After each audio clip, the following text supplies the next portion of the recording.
చావాల్సిన సమయానికంటే ముందే చచ్చిపోతే ముక్తి లభించదని చెప్తుంటారు. ఇక అప్పుడే మొదలవుతుంది అశాంతితో సంచరించే ఆత్మ యొక్క కథ. తన కోరికలు తీరని ఏదైనా ఆత్మ గనక మీ ఇంటిని తీరని కోరికతో ఆవహించి ఉంటే అప్పుడు దాని నుంచి కాపాడుకోవడానికి ఎలాంటి ఉపాయమూ లేదు. ఇలాంటి ప్రాంతంలో ఉండటమే కాదు, అటువైపుగా తిరగకుండా జాగ్రత్త పడటం కూడా అంతే ముఖ్యం. బొంబాయికి సంబంధించిన ఈ కథ అలాంటిదే. క్షమించండి, ముంబైది.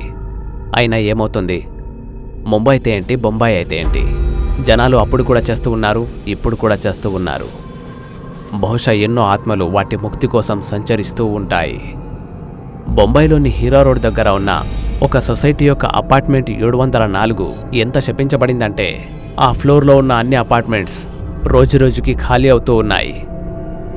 పైకి వెళ్ళడానికి ఉన్న లిఫ్ట్ని కూడా బ్లాక్ చేసేశారు. చివరికి మెట్లపై నుంచి వెళ్ళగా వచ్చే 7వ నంబర్ డోర్ని కూడా లాక్ చేసేశారు. ఇక సాయంత్రం కాగానే జనాలు అక్కడ చూడ్డానికి కూడా భయపడతారు. ఆ గది ముందు ఒక ఆత్మ తెల్ల చీర కట్టుకుని తిరుగుతూ ఉంటుందని చెప్తూ ఉంటారు. ఆమె మొహమంతా గాయాలున్నాయి. ఆమె సహాయం కోసం ఎవరినో పిలుస్తూ ఉంటుంది.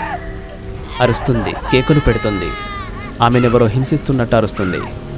కానీ ఆమెని కాపాడడానికి ఎవరూ రారు. పగటి కూడా అక్కడికి వెళ్ళడానికి భయపడే జనాలు రాత్రిపూట అక్కడికి ఎందుకు వెళతారు? ఎన్నో సంవత్సరాలు గడిచిపోయాయి. అంతా ఎప్పటిలాగే ఉంది. మెరుస్తూ ఉన్న సొసైటీలో అపార్ట్మెంట్ నంబర్ 704 మరియు దాని యొక్క ఫ్లోర్స్ అన్నీ ఖాళీగానే ఉన్నాయి. కానీ ఒకరోజు ఇలాంటి రాత్రి వచ్చిందంటే ఆ రాత్రి మొత్తం మార్చేసింది. ఆకాశంలోని నల్లటి మేఘాల మధ్య నుంచి పడే వర్షం మొత్తం సొసైటీని తడిపేసింది. ఆ రోజు జనాలంతా వారి ఇంట్లోనే ఉన్నారు. ఆ వర్షంలో ఆడుకునే పిల్లలు కూడా ఆ రోజు ఎక్కడా కనిపించడం లేదు. పిల్లలు చేసిన కాగితపు పడవలు తప్పిపోయిన షిప్స్లా పడిపోయి ఉన్నాయి. అప్పుడే సొసైటీలో ఒక ఖరీదైన నల్లటి కారు వస్తుంది. అందులో నుంచి డ్రైవర్ బయటకు వచ్చి గొడుగు తెరుస్తూ వెనకాల డోర్ ఓపెన్ చేస్తూ ఉంటాడు. కారు లోపల నుంచి ఒక చేయి బయటకు వస్తుంది. అతను తన యొక్క సిగరెట్ని తులిపి తర్వాత మెరుస్తున్న బూట్ల యొక్క పాదాన్ని కారు బయట పెడతాడు. తర్వాత అతను బయటకు వచ్చేస్తాడు. డ్రైవర్ తడిసిపోతున్నాడు. ఇక అతను ఆ గొడుగులో పొగ పీలుస్తూ ఉన్నాడు. అతని దృష్టి మాటిమాటికి 7వ ఫ్లోర్ పైన, చేతుకున్న వాచ్ పైన, చివరికి అపార్ట్మెంట్ యొక్క గేట్ పైన పడుతుంది.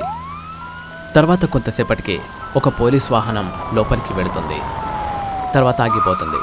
అందులో నుంచి ఒక ఇన్స్పెక్టర్ మరి ఒక కానిస్టేబుల్ రెయిన్ కోట్ ధరించి బయటకు వస్తారు. తర్వాత కారు లోపల నుంచి సగం వయసు అయిపోయిన ఒక వ్యక్తిని బయటకు తీసుకొస్తారు. తర్వాత అతను వెళ్ళి తన ముందు సిగరెట్ కాల్చుతున్న ఆ వ్యక్తి యొక్క కాళ్లపై పడిపోతాడు. అతను తన కాలితో అతన్ని లేపుతాడు. తర్వాత పొగ పీల్చుకుంటూ అతను 7వ అంతస్తు వైపుకి సైగ చేస్తాడు. అతను చేస్తున్న ఈ చేష్టలకి నేలపై పడి ఉన్న వ్యక్తి యొక్క రక్తం ఒక్కసారిగా మరిగిపోతుంది. అతను లేచి తన మొహానికి ఉన్న కన్నీళ్లను తుడుచుకొని గట్టిగా కళ్ళు చూపిస్తాడు.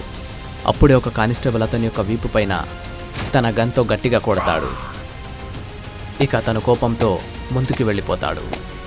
అతను అందరినీ ఒకసారి చూసి మెల్లిగా లిఫ్ట్ వైపుకు వెళుతూ ఉన్నాడు. లిఫ్ట్ లోపలికెళ్ళి అతను ఫ్లోర్ నంబర్ 7ని నొక్కాడు. కానీ లిఫ్టులో ఎలాంటి చలనం లేదు.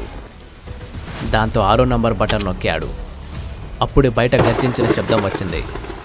లిఫ్ట్ తలుపులు మోసుకున్నాయి. తర్వాత లైట్లు కొట్టుకుంటూ పిడుగుల యొక్క శబ్దంతో పాటు లిఫ్ట్ 6వ ఫ్లోర్లోకి వెళ్ళి ఆగింది. ఆ వ్యక్తి అక్కడి నుంచి వెళ్ళి మెట్ల సహాయంతో 7వ ఫ్లోర్లోని తలుపు దగ్గరికి చేరుకున్నాడు. ఆ తలుపు కొన్ని సంవత్సరాల నుండి మూసివేయబడి ఉంది. ఆ వ్యక్తి ఏమీ ఆలోచించకుండా ఆ తలుపుని తెరిచాడు. 7వ ఫ్లోర్లోకి వెళ్ళిపోయాడు.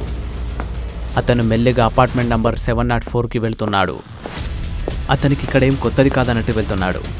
కానీ నిజానికి అతనికి ఇదేమీ కొత్తది కాదు. ఎందుకంటే ఏదైతే అతను 7వ ఫ్లోర్కి వెళుతూ ఉన్నాడో నిజానికి అతను అక్కడే ఉండేవాడు. ఆ అమ్మాయితోనే ఉండేవాడు. తెల్ల చీర కట్టుకొని కనిపించే ఆత్మ ఆ అమ్మాయిదే. ఆమె కేకలు జనాలకి కంటి మీద కునుకు లేకుండా చేస్తూ ఉన్నాయి. ఇక ఆ వ్యక్తి ఆ అపార్ట్మెంట్ దగ్గరికి చేరుకోగానే ఒక గట్టి కేక వినబడుతుంది. కింద ఉన్న ఆ వ్యక్తి చేతిలో నుంచి సిగరెట్ నేలపై పడిపోతుంది. తర్వాత అతను ముందు కనిపించిన దృశ్యం అతన్ని ఒక్కసారి షాకు గురిచేసింది. అపార్ట్మెంట్ నంబర్ 704 యొక్క తలుపు దానంతటా అదే తెరుచుకుంది. ఆ వ్యక్తి అందులో లాక్కోబడ్డాడు. వెంటనే ఒక్కసారిగా గాల్లో ఊగుతూ బయటికి వచ్చేశాడు. ఎవరో అతని తల పట్టుకున్నట్టుగా ఉంది, కానీ ఎవరూ కనిపించడం లేదు. ఆ వ్యక్తి తన కాళ్ళు చేతులు కొట్టుకుంటున్నాడు. అతను తన్ని తాను కాపాడుకోవడానికి ప్రయత్నిస్తూ ఉన్నాడు, కానీ బ్రతకలేకపోయాడు. వెంటనే ఒక గట్టి శబ్దం వినిపించింది.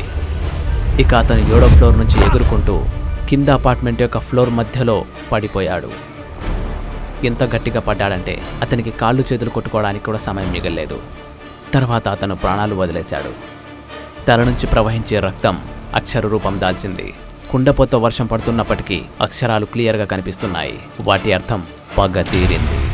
తర్వాత వెంటనే నీటి లోపల అక్షరాలు కొట్టుకుపోయాయి. తర్వాత ఆ వ్యక్తి గొడుగులో నుంచి బయటకు వచ్చి గట్టిగా నవ్వుతూ ఉన్నాడు.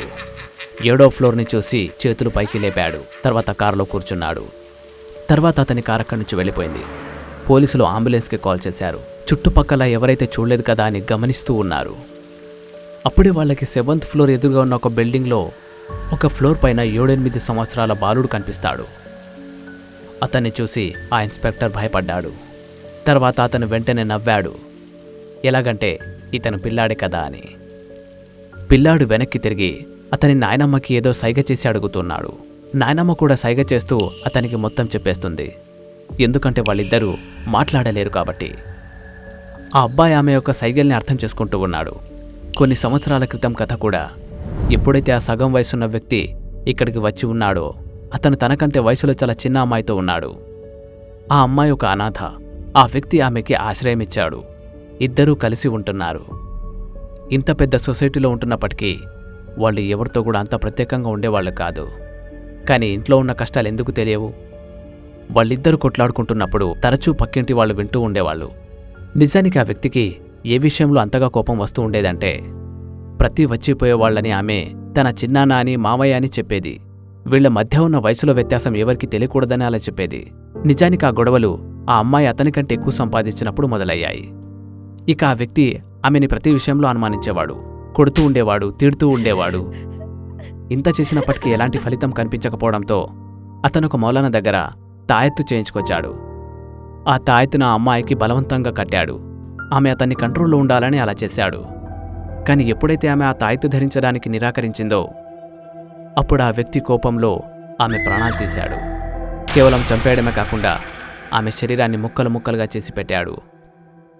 కానీ ఇరుగు పొరుగు వాళ్ళకి ఆమె కేకలు వినిపించలేదు. వాళ్ళకి కూడా అమ్మాయి శవం నుంచి దుర్వాసన రావడం మొదలైంది. ఆ వ్యక్తి పట్టుబడ్డాడు. అతను జైలుకెళ్ళాడు. కానీ అపార్ట్మెంట్ నంబర్ 704 ఆ ఆత్మ యొక్క కోపంతో శపించబడింది. ఇక చూస్తూ ఉండగానే ఈ సొసైటీ యొక్క మార్కెట్ వాల్యూ పడిపోయింది. కేవలం ఈ సొసైటీ మాత్రమే కాదు, పక్కనున్న సొసైటీస్ విలువ కూడా పడిపోయింది. ఇక ఈ సొసైటీస్ అన్నిటికీ ఓనర్ ఒకతనే.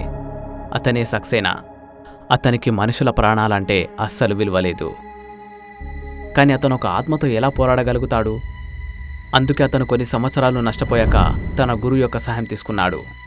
అప్పుడు అతని గురువే చెప్పాడు, ఈ ఆత్మ పగ తీర్చుకోవాలని చూస్తుందని. తన చావుకి బదులు ఎవరైతే అతన్ని చంపారో అతని చావు. ఇంకేముంటుంది? తన బలంతో సక్సేనా ఆ వ్యక్తిని జైలు నుంచి బయటకు తీసుకొచ్చాడు. కానీ ఒక షరతు పెట్టాడు. జైలు నుంచి విడుదలయ్యాక అతను ఒక్కసారి తన అపార్ట్మెంట్లో వెళ్లాల్సి ఉంటుంది. ఇక్కడ ఒక ఆత్మ ఉందనే భయం జనాల గుండెలో నుంచి వెళ్ళిపోవాలని అలా చేయమన్నాడు. ఆ వ్యక్తి అలాగే చేశాడు. కానీ పగతో రగిలిపోతున్న అతని భార్య యొక్క నిప్పులో కాలిపోయాడు, చచ్చిపోయాడు. నాయనమ్మ మనవడు ఆ బంగ్లా నుంచి కిందికి చూస్తూ ఉన్నారు. ఇప్పుడు మునుపటి కంటే ఎక్కువ మంది ఉన్నారక్కడ. పోలీసులతో పాటు అంబులెన్స్, ఒక గార్డ్ ఉన్నారు. ఇన్స్పెక్టర్ వారి వైపే చూస్తున్నాడు. అప్పుడే ఆ పిల్లవాడు సైగతో తన నాయనమ్మని అడుగుతాడు, ఆ చనిపోయిన వ్యక్తి ఎవరైతే ఉన్నారో చనిపోయాక అతను కూడా పగ తీర్చుకోవాలనుకుంటాడా? అతని నాయనమ్మ నవ్వుతూ సైగతో జవాబిచ్చింది, నాన్న, చావుతో చావే సంభవిస్తుంది, కానీ జీవితం రాదు. అలా చెప్తూ వాళ్ళిద్దరూ కిందికి చూస్తున్నారు. అప్పుడే ఆ ఇన్స్పెక్టర్ ఆ ముసలమ్మ మరియు పిల్లాడి గురించి ఆ గాడిని అడుగుతున్నారు, అది ఎవరు అని. ఎవరు ముసలమ్మ, ఎవరు పిల్లాడు సార్? అక్కడైతే ఎవరు లేరు కదా. ఒకప్పుడు ఉండేవారు, దాదాపు 3 సంవత్సరాల క్రితం అనుకుంటాను. కానీ నిప్పంటుకోవడం వల్ల ఆ ముసలమ్మ ఆ మానవుడు ఇద్దరూ చనిపోయారు. ఎప్పుడో చచ్చిపోయారు అంతే. అప్పటి నుంచి ఆ ఫ్లాట్లో ఎవరు ఉండట్లేదండి. గార్డ్ చెప్తున్న మాటలు విన్నాక ఇన్స్పెక్టర్ కన్నులు చెమ్మగిల్లాయి. ఎందుకంటే వాళ్ళిద్దరూ ఇప్పటికీ నవ్వుతూ ఇతని వైపు చూస్తూ ఉన్నారు. అశాంతితో సంచరించే ఒక ఆత్మ. బహుశా మీ దగ్గర కూడా ఉండే ఉంటుంది. అది బహుశా మీకు కనిపించకపోవచ్చు. నిజం చెప్తున్నాను కదా నేను. ఇలాంటి భయంకరమైన కథలు మరిన్ని చూడాలనుకుంటే డూడు టీవీ తెలుగుకు సబ్స్క్రైబ్ చేసుకోండి. ఒకవేళ మీ దగ్గర ఇలా భయపెట్టించే కథ గనక ఉంటే ఇప్పుడే ఆ కథను మా మెయిల్ అడ్రస్కు పంపించండి. ఒకవేళ పంపితే తరువాత వచ్చే కథ మీ కథే అయ్యుంటుందేమో.